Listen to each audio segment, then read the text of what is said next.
Hello, my name is Lorna, and today we're going to learn how to make a polymer fried egg. So first thing I'm going to do is I'm going to take this piece of black and I'm going to roll it into a circle shape. I'm not too concerned about the shape right now because I'm going to be cutting it out. So I'm going to roll this flat. I need it to be about 1/4 of an inch thick. This is going to act as a base for our fried egg. You could skip this part and just make the fried egg, which would also be very cute.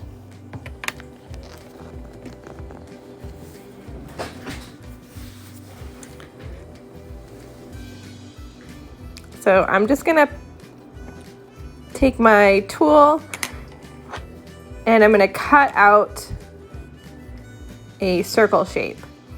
This is an X-Acto blade, but you could use anything to cut this out. You could use a regular kitchen knife. My polymer that I'm working with is quite soft. It's hard to work with, to be honest. I prefer brands like Fimo and Sculpey. This is, I believe, Arteza brand. It could be another brand, so it's very soft. And my hands are quite warm right now, so it is a little bit mushy. So I've made my circle and I've rolled out just a coil, and I'm going to wrap that around and push it down, cutting off any excess. And now I'm going to join the seam. There's a few ways that you can join a seam. You can score it using a tool, which I will show you.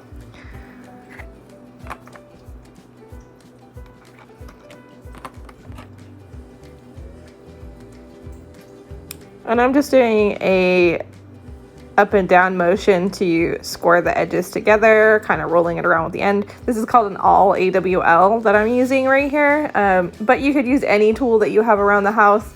None of the tools that I am using today are super necessary. You can use regular kitchen tools, whatever you think.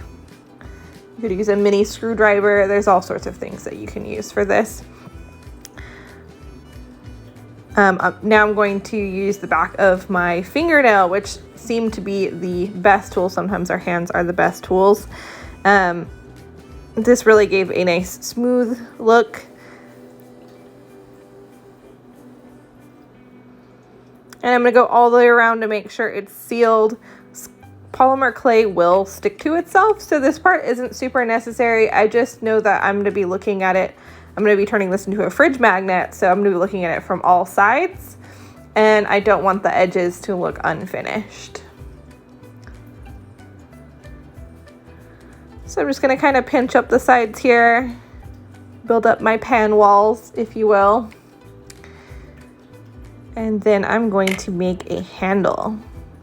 I'm going for like a rough cast iron pan look. I have a pan in my cabinet that looks very similar to this. It's seen some better days for sure.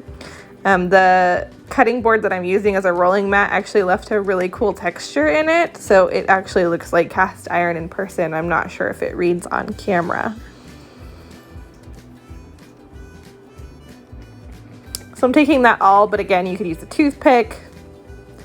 You could use a pen, whatever object you can make a little hole with. I'm just making a hole that looks like where you hang, or a spoon handle. I actually rest my spoon in mine, which is pretty cool. It's a little bit short right now, so I'm going to show you how to elongate that. So when I put it next to my pan, it's a little short and stubby. So I'm actually just going to gently pull down the bottom of it, just to make it a little bit longer. And then to adhere, I'm going to take my awl again, and I'm going to go around the side scoring downwards. I don't think I can get my fingernail in there, so a tool is really helpful. And again, you don't need the awl. You could use like the tip of some scissors or something. It really is forgiving. It's a forgiving material. So when I'm baking it, I'm going to put a little piece of tin foil underneath the handle so that it is propped up. You could do baking paper. It really Doesn't matter as long as it is oven safe. You could also build an armature and put wire in there, but for something small like this, I feel like just propping it up on some tin foil is more than enough. All right, time for the egg. So later I realized that I have a giant piece. It's massive. I don't need that much. So I broke it in half, and then I am going to shape it into an oval shape. I still think this is just a bit too large. We'll see though.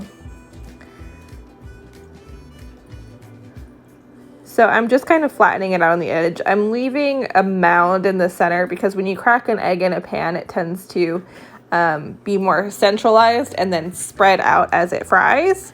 So I'm trying to go for a little bit of realism.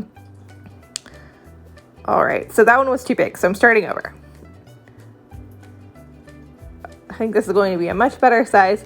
I'm just pulling out a little bit of a tail too, so that it looks like a little bit of splatter on the eggs.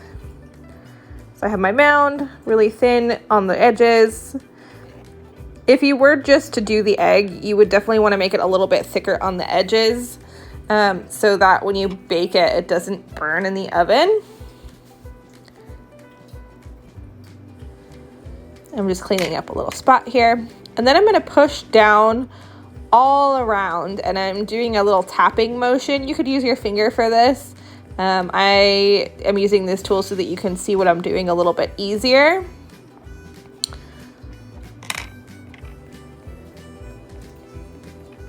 Just pushing the pieces together. Again, polymer is quite sticky.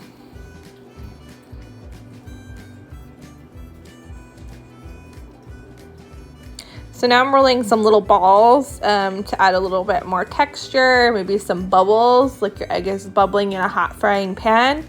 I want to get some of the action involved in here so that it's not flat. You can look around your house for things like straws, or maybe like the end of a pen, like a pen cap would be really great for this. I'm actually using the little protector sleeve that came with my awl. But any tool that you can use for texture is welcome. I'm just adding some more little bubbles. So now I'm going to move on to my egg. The egg white kind of has a color to it. Sometimes it's like kind of yellow. So I'm making a mixture of my lightest yellow and my white. And I'm just blending it together kind of in a marble effect, not super blended. And I'm just going to tap that onto my white in about an oval shape. So I'm cutting it down to size too. And again, I'm just gonna tap that into place. This piece is not going to have the bubble texture on it because it's gonna be more centralized. This is a sunny side up egg. So I want it to look like it hasn't fully been cooked yet. So now I'm going to make the yolk, and the yolk I'm taking a mixture of my darkest yellow, and then I'm going to add a little bit of my light yellow just to the side of that so that I can get some dimension, almost like a little highlight on the side. And I'm going to keep it pretty round because when I tap it down, I don't want to cut a half circle or anything, because when I tap it down, it's going to flatten out a bit, just like a natural egg yolk would spread in the pan. And that's pretty much it. I am going to try and tap out as many of my fingerprints as possible. You can kind of rub the sides. I am going to glaze this with some clear nail polish after it's done, so I'm really not worried about that. I'm only going to put the clear nail polish on the egg so that it has some shine.